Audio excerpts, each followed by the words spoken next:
Olá pessoal, eu sou Blanca Thaís do canal Historiando na Verdade. Antes de começar, deixa o like, porque o like é muito importante para a acessão do conteúdo, a plataforma do YouTube.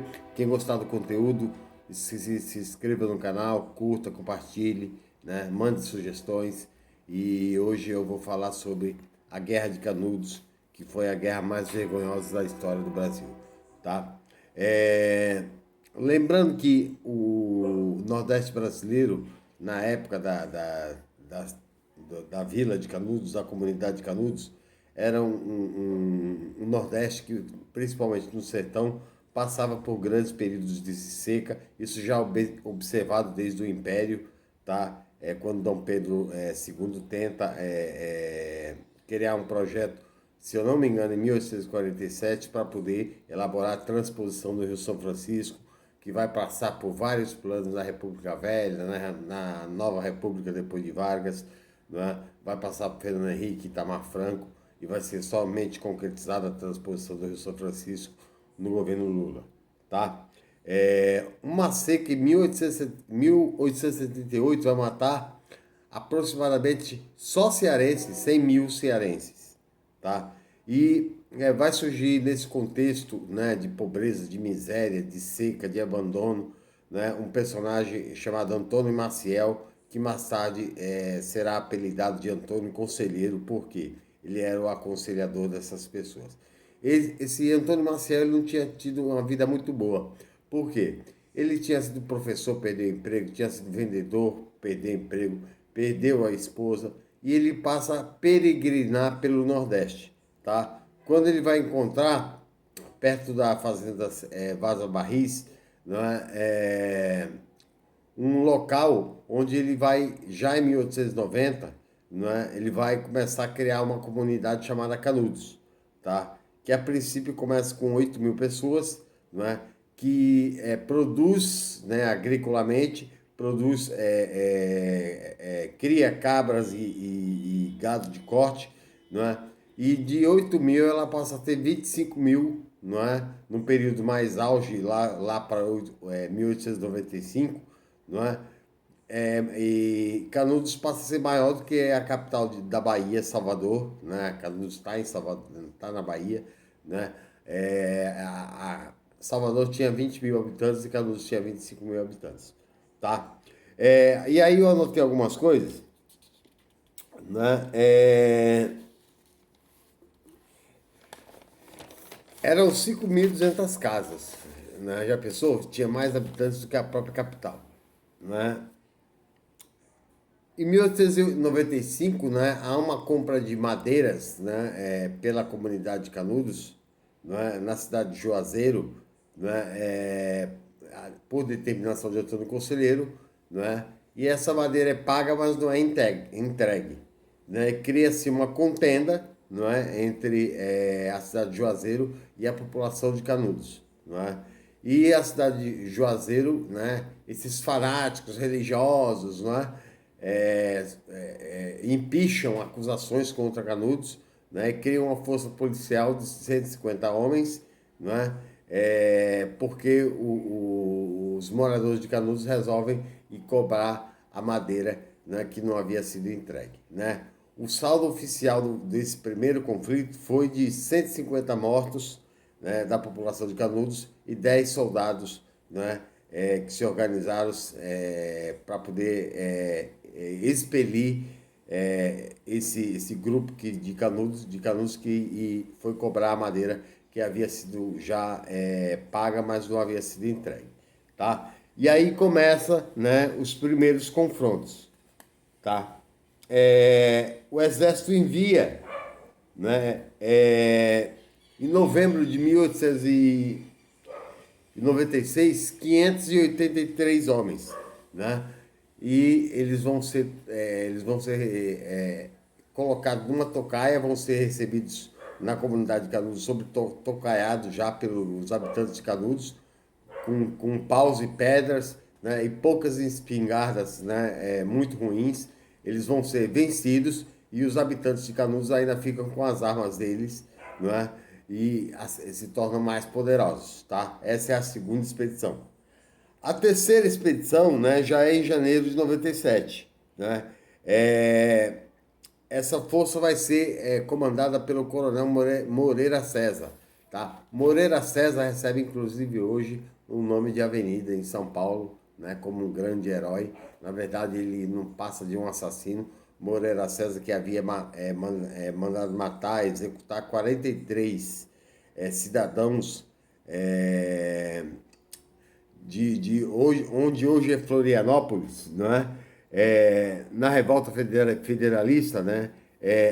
Na cidade do Desterro, né? Cidade do Desterro hoje é Florianópolis. Ele manda assassinar esses 43 habitantes e ainda muda o nome da capital de Santa Catarina, né? De Cidade do Desterro para Florianópolis, em homenagem a Floriano Peixoto, que era o presidente da República que havia sucedido o primeiro presidente Marechal,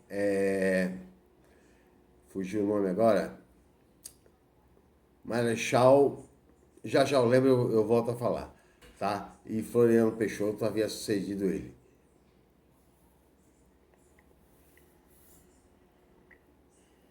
Bom, o Moreira César ele vai com 1.500 homens, né? Ele vai cheio de pretensões, com milhões de,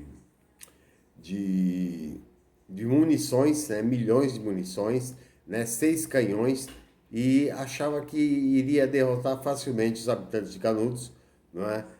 Inclusive há uma famosa frase desse coronel, não é? Vamos almoçar hoje em Canudos. Né? Ele teve um ataque epilético, não conseguiu ir, ele tinha epilepsia, não é?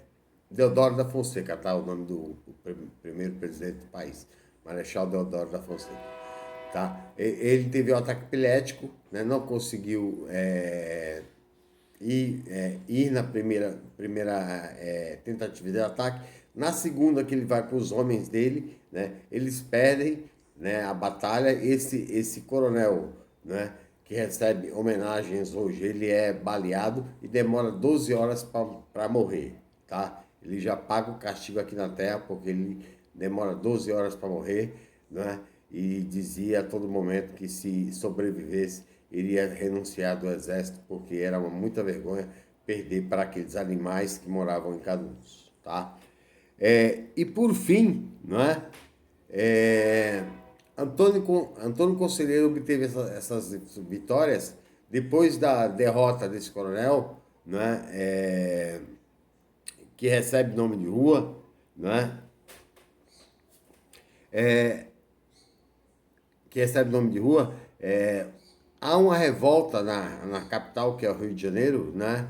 Contra os monarquistas, porque Antônio Conselheiro era monarquista e não reconhecia a República e muito menos o Estado laico, né? Portanto, ele não aceitava, inclusive, o casamento civil, somente casamento religioso, né? A República, há uma série de revoltas contra jornais monarquistas, né? Um dono de jornal monarquista é morto, um executivo não, um chefe de redação de outro jornal monarquista também é morto, né? E exige-se uma reação. Por quê?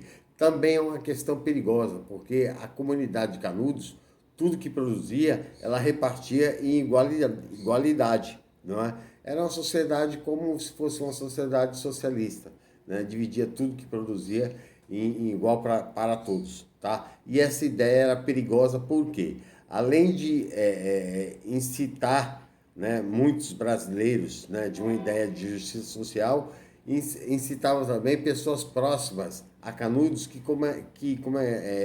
migravam para Canudos, por quê? Para sair da pobreza e da exploração imposta pelos coronéis da região do Nordeste, né, indo para Canudos e produzindo e tendo uma qualidade de vida muito melhor.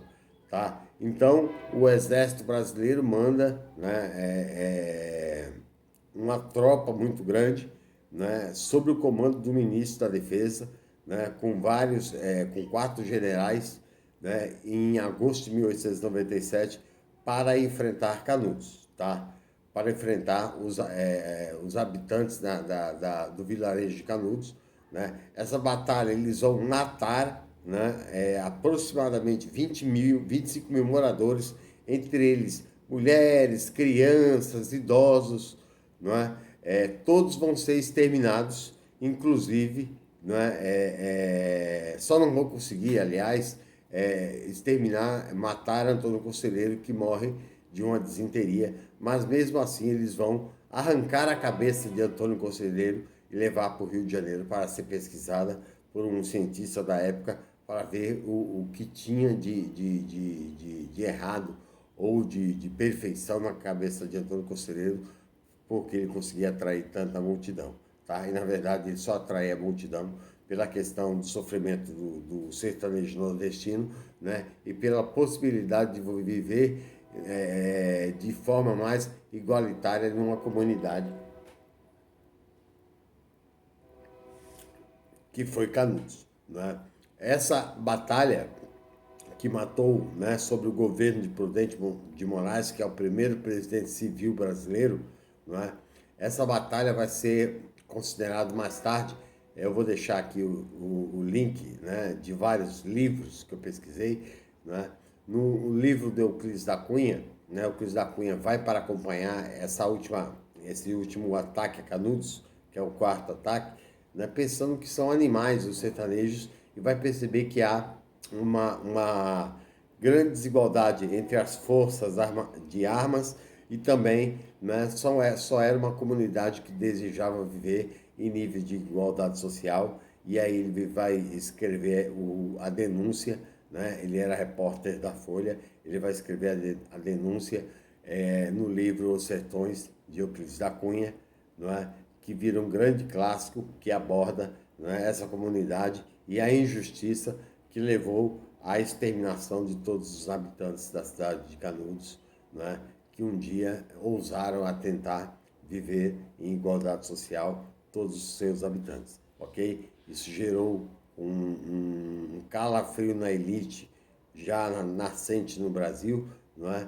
Porque essa é uma ideia que tinha que ser combatida e por isso os reacionários brasileiros, né, apertaram tanto o governo para que desse solução a esse problema, porque era um problema perigoso, ok? Essa foi minha participação e até a próxima.